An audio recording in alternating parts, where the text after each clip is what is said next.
What's up, everyone? Well, The first week of the semester going for everyone. Good, Good. fantastic.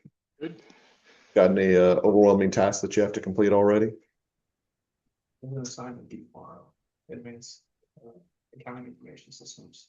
We need to have that delayed, is that right? Yeah. Who would assign an assignment the first week? Goodness gracious, kind of person. All right. So this is just kind of an informational session that we do for the first week of the semester. There's a lot of things that are going to be different for being a graduate student as opposed to being a undergraduate student. So we want to make sure that you're keyed in on all of them. If you have any questions about this, you can reach out to either me or Dr. Caden. I'm about 80% to have the answer. Dr. Caden's about 100% to have the answer. So in fact, if I don't have the answer, that's usually my first stop. I am technically the graduate program director, but let's be honest, Dr. Caden's the boss, and she knows a whole lot more than I do. So I've just kind of come to accept that fact.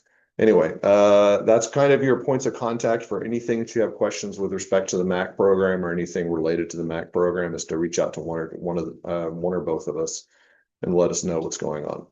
All right, so I'm going to kind of start out with some very basic stuff, and then we're going to get into some detailed stuff. I will have some links that I want to share with you all as far as information that you need to know for the next year. I will email those links to you afterwards, but so if you don't catch where I'm going here, then I'll make sure that I send an email as a follow-up for this. But first thing and the most important thing I'm going to tell you is going to be talk about the classwork or the effort expectations. So you've heard probably this said multiple times already. I know I said it in AIS. I'm sure that you've heard it in other courses, but this is going to be a lot more rigorous than undergraduate was. So you do need to basically have your, my mom would say ducks in a row. I don't know what the actual idiom should be used here, but you need to make sure you stay organized. The number one thing I can tell you, and you can tell it's important because it's on my screen here and it's italicized and it's capitalized. I don't have it bolded, but that's good to distinguish it from the title headers. Don't fall behind. All right. I know it's very, very easy to do, especially when you got a lot of work to do, but this is a wheel that's perpetually in motion. And if you fall behind, it's very difficult to catch up. So you heard me talk a little bit about Alan Davis, who was my mentor when he was here. He passed away recently, which was very sad, but he was the graduate program director before I took over. And he had a word of advice for all the graduate students. And I think it's very, very sage advice. So something you should really consider is that do one thing for one class every single day. And now that's very easy to kind of let go of, but it's really, really, I think it's really, really good advice. Even if it's just something as reviewing notes, like going back and reviewing the study guide for the final exam and advanced AIS would be an example. You won't always have AIS work that's due, but it should always be on your mind. Same thing for all of your other courses as well.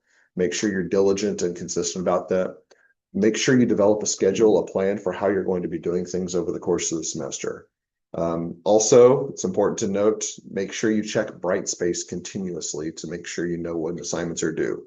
You will get a notification reminder for items that are scheduled in Brightspace, and those will be, I think, 48 hours is what you get the notifications for. Some of those things, 48 hours is plenty of time. Some of those things, 48 hours is going to be panic mode. So it's really important that you have a working knowledge of where things are going. Now, I can tell you first, the one thing that I've tried to promote to most instructors, and I can't tell you what it looks like for all the instructors, but we do try to organize it as a sensible organization pattern for the courses that are in Brightspace. So you notice in Advanced AIS, I have all the week one stuff listed in a week one folder, week two. I think Dr. Caden does something similar for her course, but make sure that you're looking in advance of the courses to see what's coming up and what's due, and that you have a plan for tackling any big projects. For those of you in tax research, it's really, really important, okay?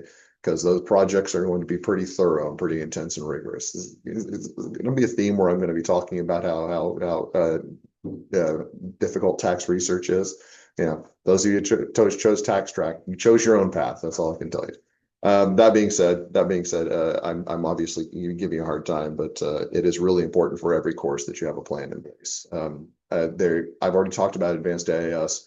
I will tell you that managerial seminar, it will be intense and rigorous too, because it's Dr. Otero. All right. So nobody's free from this. Nobody's absent from this. You're not going to be able to get out of this. You will need to make sure that you're diligent in your approach. One of the most important things I can advise to you, and this is more important than it was back in undergraduate, you all are very talented and very intelligent. I have high regard for everybody in this room. That being said, even I know this is going to shock you, but even I have to ask for help from time to time. Okay. Usually from Dr. Caden, but sometimes from other people, I have to ask for help from time to time. So ask for help when you need it and reach out to your instructors when necessary. You know that my policy is the most important thing that you can do in any course is communicate. And if you fail to communicate, that's where things fall apart. It is doubly so at this level, and not just in my course, but in all of your courses that you're going to be taking. It's really important to communicate when you're having issues and making sure you reach out. If you don't tell me what's going on, then I can't accommodate, and that's true for all of your instructors. So please make sure that you reach out to your instructors whenever it's necessary. You can even reach out when it's not necessary just to make sure things are going okay. I won't be offended, though I may not immediately respond, okay? So everybody clear on that? I know that I've kind of pounded that into the ground. I'm like, the horse is not only dead, it's now mulch. Okay. I'm definitely beating a dead horse, but I do think this is the most important thing that I can tell you today is to make sure you keep up with this and make sure you have a plan in place for addressing all of your coursework. If you do fall behind, it's really important that you do your best to get caught back up. But the best thing I can tell you is don't fall behind. Don't let those things fall back. Does everybody know what the grade expectation is for your final GPA at the graduate level? You have to have a 3.0 to graduate. Okay, a 3.0 to graduate, so you have to have a B average. Means if you get an A in a course and you get a C in a course, those offset to a B. If you get just flat Bs, you're going to be fine for grade. I think it should be doable for every single person in this room. Again, it is more rigorous and is more challenging, but I don't think it'll be a problem for anybody in this room. Again, making sure that you keep on top of it and making sure that you keep on top of it. The reason I bring this up is that this is a university requirement. As much as we like you, and we do like all of you in this room, and even those of you online, I don't know why I'm ignoring you all. Everybody online, okay, we like you all too. This is a university requirement. As much as we like you, we cannot bypass that for any reason. That's just something that's at the university level. So you have to maintain that 3.0 grade point average. It also doesn't follow the same protocols or policies that were at the undergraduate level. So at the undergraduate level, there's no grade replacement. You only get to take a course and you can only do so once. So let's say, for example, God forbid this happens, but you just get a D in advanced AAS because you were just like, Dr. Barnes is what he's talking about. I can blow off everything and still be fine. Okay. Let's say you do that. Can you retake advanced AAS next fall? Yes. Okay. Can you replace the grade? No. You can only just offset the grade. So if you get a D at one point and then a B, it averages out to a C. Don't let that happen. Just make sure you're detailed and diligent about what your courses are, and you're keeping an eye on that grade point average if necessary. All right. If you have issues in the first semester, I will reach out to you and we'll have a conversation about the plan for this. I won't say this happens very often. It does not happen frequently. I'd say in the average semester, average year, every single person graduates without a problem. Does it happen? Yes, it's not frequent. We did have one student that graduated in this past year that did not reach that 3.0 GPA. And basically the only way they were going to be able to do it is to take another course and get an A to get that up to a 3.0 GPA. That student elected not to do it and they did not get their MAC.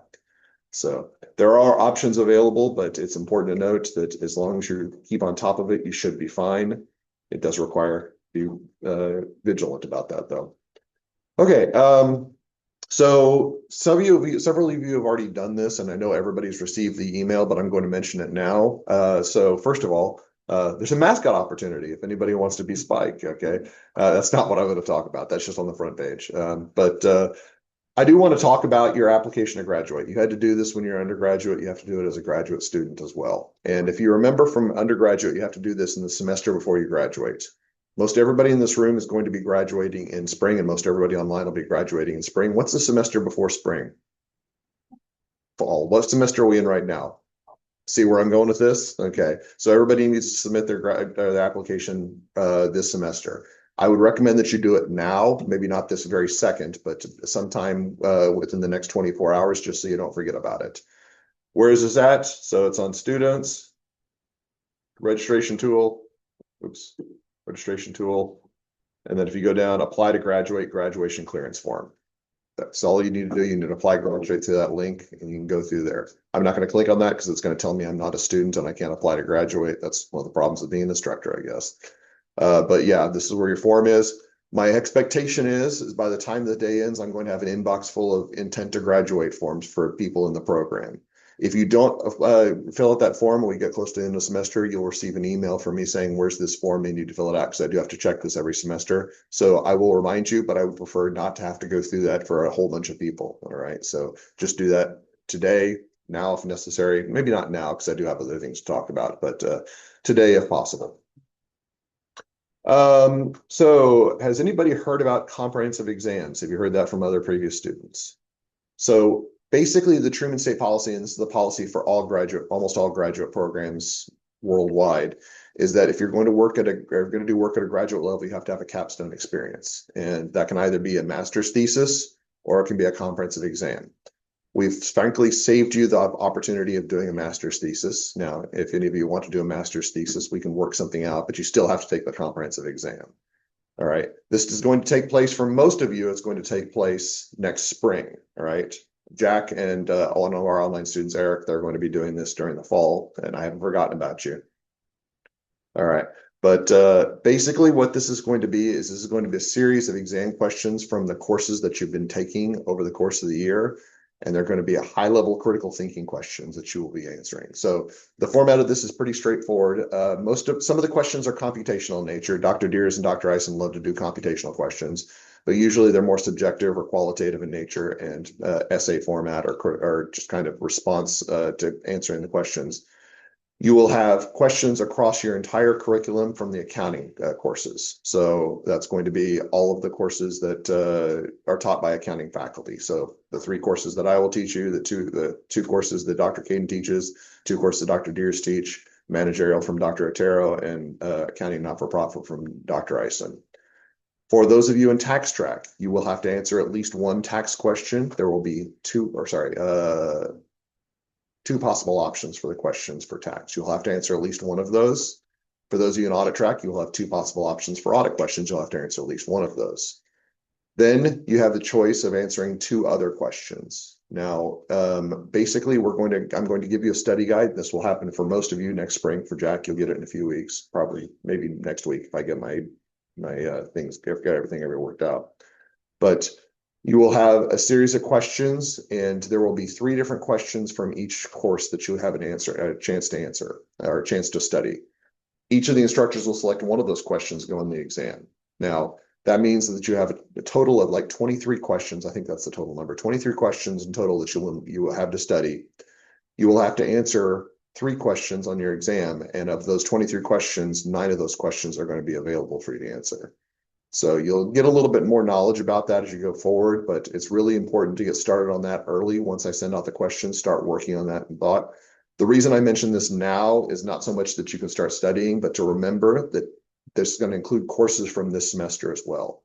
So if you've got courses that are going on this semester that you are accumulating notes and detail on, you might want to hold on to those notes because you may decide, you know what, I really enjoyed Advanced AIS. I really want to answer the Advanced AIS question. Let me go ahead and review the content that I got from Dr. Barnes' course. Not that that would ever happen, but my fingers crossed that someday it will. All right.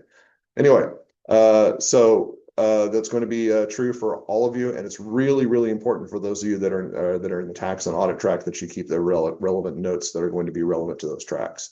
For those of you in tax track, you've got multiple tax courses that are going to be relevant. For those of you in audit track, you will have just the audit course specifically, but there's going to be reflection on the stuff that we talked about back in 417, so you may want to refer back to that as well. Again, I'll give you more detail as that comes up, but keep in mind anything that you accumulate this semester or anything that you accumulated, well, I was going to say Professor Temple if you took him last spring. Anything that you accumulated that was an accounting course from a previous semester, you might want to hold on to those notes and those materials so that you can have that to study in preparation for the comprehensive exam. All right. So my assumption is that most everybody in this room is going to be taking the CPA exam. And if you're not, that's fine. You can kind of take a nap on this part. But if you're planning on taking the CPA exam, or if you have an inclination to, I want to talk a little bit about CPA exam planning, because that's one of the big things that's relevant to our program. So currently our coordinator is going to be Dr. Caden. I don't remember off the top of my head who the student ambassador is. Does anybody know? Is anybody in this room? Okay, and maybe one of the undergraduate students. I'll see if I can find that information. But Dr. Caden is just a really good resource for everything, but she's really helpful if you have specific questions. I will try to answer some of the questions, but like the NASBA scheduling, I'm not terribly familiar with because I didn't do my CPA here in Missouri, so I'm not terribly familiar with the process. That being said, I can answer some of the basic questions as far as this goes. So I do want to talk a little bit about some different things. So as far as the CPA prep goes, we do partner with Becker, and I do think that the Becker partnership is a very good one. That being said, it's taken a little bit of a different form than it has in previous years. We used to do very thorough, detailed reviews with faculty members over the summer. We encourage students to stay here over the summer. What we've started noticing is the students have started kind of at the summer, they start spending a little bit of time in Kirksville, but they more frequently moved away, especially if start dates have gotten earlier. I will tell you that if all possible, I would encourage you to try to finish all 4 parts of the CPA exam that you have to take before you go to work. I can tell you some nightmare stories, and I will tell you some nightmare stories about people who did not pass the CPA exam. The one that you all will hear as auditing is I'll probably repeat myself, but there was one person I worked with that was a 6th-year senior, which don't ever want to be a 6th-year senior, by the way. That means that you've been passed up promotion because you did not have your CPA licensure. And she had 2 parts that she still had to pass, and she was supposed to sit down and take one of the parts the very next day, and she was studying. She called to check on her notice to schedule. It turned out she had actually registered for the part that she had not been studying for. So she went home immediately there and studied. She did not pass the section. So yeah. Getting into the scenario where you're trying to pass the CPA exam and work is going to be a really, really difficult swing. And I do think that if you're planning on taking the CPA exam, you are better off getting that taken care of sooner rather than later. In more recent years, we've had students who have been trying to take sections while they're in the program. If you want to do that, it is certainly doable and feasible. You will have to be very, very careful about your planning, especially if you're doing it over the spring semester, because there's a lot going on at that time. But we've had students who have passed multiple parts, even students who have passed all 4 parts before they graduated. So it's certainly a possibility to do, something to consider, but you do need to have some good organization to be able to do that. Now, as far as Becker goes, we are going to provide informal prep assistance moving forward. And what that means is we won't have sit-down class sessions and recordings that you can view that are conducted by faculty. But if you have questions about a particular part, one of the faculty members has been assigned to be able to answer questions in those areas and provide you with assistance. I will tell you right now, you can probably guess, I'm the faculty member that's assigned for auditing. Okay, I know this is a shock. All right. I have a lot of notes and a lot of advice and guidance. And for those of you who are going to be in seminar with me next spring, we will actually do quite a bit of prep for the CPA exam as part of that course. That being said, if you have questions now and are starting to prep for now, you can come to talk to me and about that. Same is true for tax. You can talk to Dr. Caden, and she would be happy to answer any questions about that, about your course prep and content, and especially if you're struggling with a question on how to approach it. So I can give you the guidance of who's going to be the point of contact for. As far as the disciplines go, we actually have assignments for those. TCP is obviously, again, Dr. Caden, and the Dr. Deers can help out. I'm doing ISC, which is going to be heavily emphasized by the stuff in AIS. Dr. Eisen does have some knowledge about the BAR. I honestly not sure if we've ever had anybody sit for the BAR section. That just has to do with the pass rates, because the pass rates for TCP are like 70 to 80%. For ISC, TCP, ISC is like 60 to 70%, and BAR is like 20%. That's just because it's like got twice as much content as everything else. So if you're big on financial accounting and really want to sit for BAR, we will do everything in our power to help you, but we're a little bit in unknown territory with that particular one because most of our students choose one of the other 2 disciplines. Most of you, I'm assuming, will probably get reimbursement from your firms. If you've got a job placement right now, especially if you're taking Becker, there's a lot of programs. That's kind of the preference for a lot of the companies. I do know some of the smaller regional firms, they do other partnerships like with UWorld, which UWorld has gotten surprisingly good over the past few years. They used to be kind of a joke, and they've really worked on their development. There's a few other prep courses that are also supported. Whatever it is, if you've got reimbursement by your firms, that's definitely the best option you have. If you don't have a firm reimbursement strategy, talk to Dr. Caden or myself, and we can get you on a list for a possible scholarship for Becker. It's usually about half price. They cover half the price, and we cover this scholarship covers half of it, and you'll have to cover the other half. Again, I do recommend Becker if you do have that, although I'm not going to say that the others are not worthwhile, particularly UWorld. They've done a really nice job as far as their development. So that's another possibility as well. I think there's some other ones that you could do really, really well with. I do want to talk very quickly about those of you who are planning on doing Becker. If you are planning on doing Becker, you do need to be very, very thorough in your work. I have a story about one of our exceptional graduate students who was tax track, and so did not actually sit in seminar auditing, had signed up to take auditing, and was also working as VITA coordinator during the spring, which yeah, Tommy Bennett, get ready. So yeah, that's something that is going to be kind of a responsibility that you'll have to manage as well. But anyway, I was kind of got overwhelmed by the VITA responsibilities and didn't study for the auditing section, and still got a 69, which was really impressive without any prep whatsoever. I'm not sure where I was going with this. Oh yeah, okay, all right. So basically, don't go into an exam cold. All right, no matter how well you think that you did my course, or you did tax or anything like that, I would strongly recommend that you don't go into the course cold. There is a metric that on Becker that tells you if you are ready for the exam. It's called Exam Day Ready. It basically it's about based on the completion of materials. So have you watched the lectures? Have you completed the activities? Have you answered all the questions? Have you taken the exams? I'm going to give you it's database information. According to the most recent report that I got from Becker is that students, and this is self-reported information, so take it with a grain of salt. But students who reported being exam day ready had a 94% pass rate on the section that they were preparing for. All right. I don't know what the pass rate is on those who are not exam day ready, but that's really impressive right there. If you get to that exam day ready point, you should feel fairly confident about your preparation for a particular task. Is it easy to get to exam day ready? No. Is it going to be more difficult if you try to do this while you're doing graduate program? Yes. Okay. But it is certainly achievable, and I would make sure that you make that your goal for any of the sections that you want to sit for, whether you do that while you're in classes or while you do it over the summer, wherever that be.